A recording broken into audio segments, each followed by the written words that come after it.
Okay, well, this is something that I have not done in a long time. Made a video about the process of awakening or enlightenment or finding the true self, excuse me, or whatever you want to call it. I'm doing this because I personally have been involved in this process for more years than I am comfortable to admitting to. So, my purpose here is to talk about how the very wanting of this, as I've said in many times and probably hundreds of times in my book, Liberation from the Lie, is that it's the process of wanting that is at the core of making us miserable. I mean, everything that we want reflects something that we think we lack. So, if I want more control, it means I feel that life is out of control.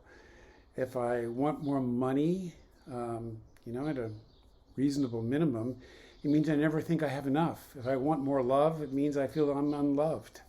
It also might suggest that I'm unlovable.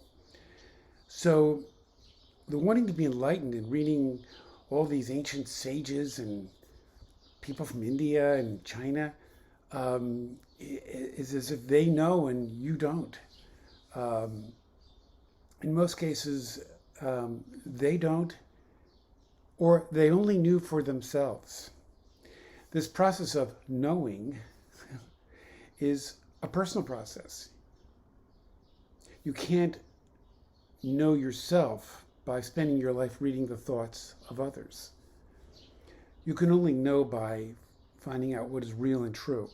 So anyway, we have this idea in our mind that, oh wow, I want to be enlightened. So we go on that trip. We want to be a wise, a sage-like person. We go on that trip. We want to be a loving person. We go on that trip.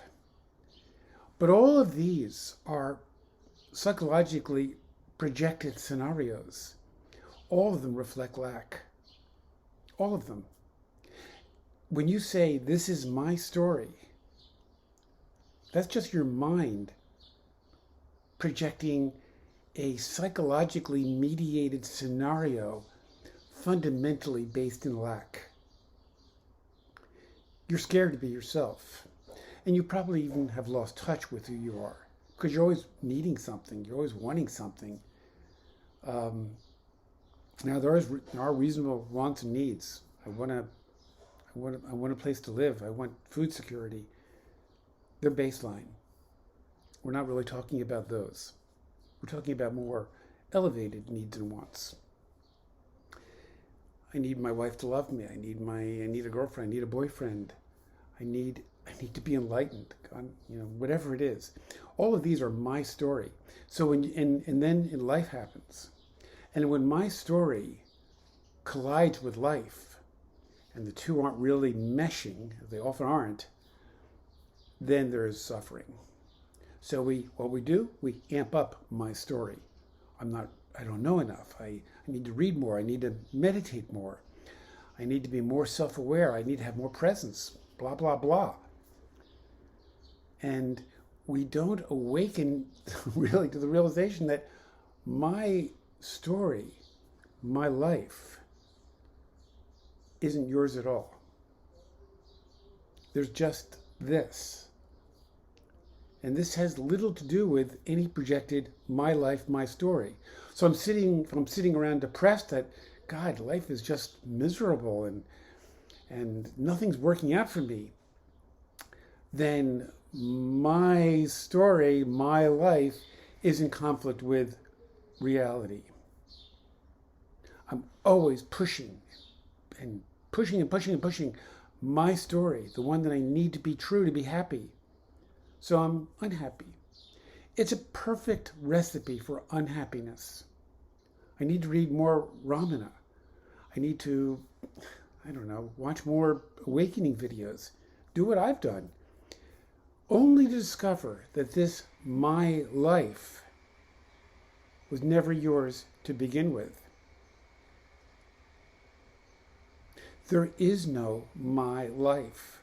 There is no my story outside of what the psychological persona creates and projects, which it's likely been doing since it was 4 or 5 years old, maybe earlier. I don't know. I don't remember.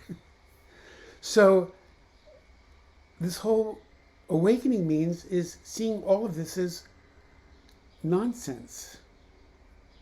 You don't have to read Ramana for this. You just have to look around and know that my life was never mine.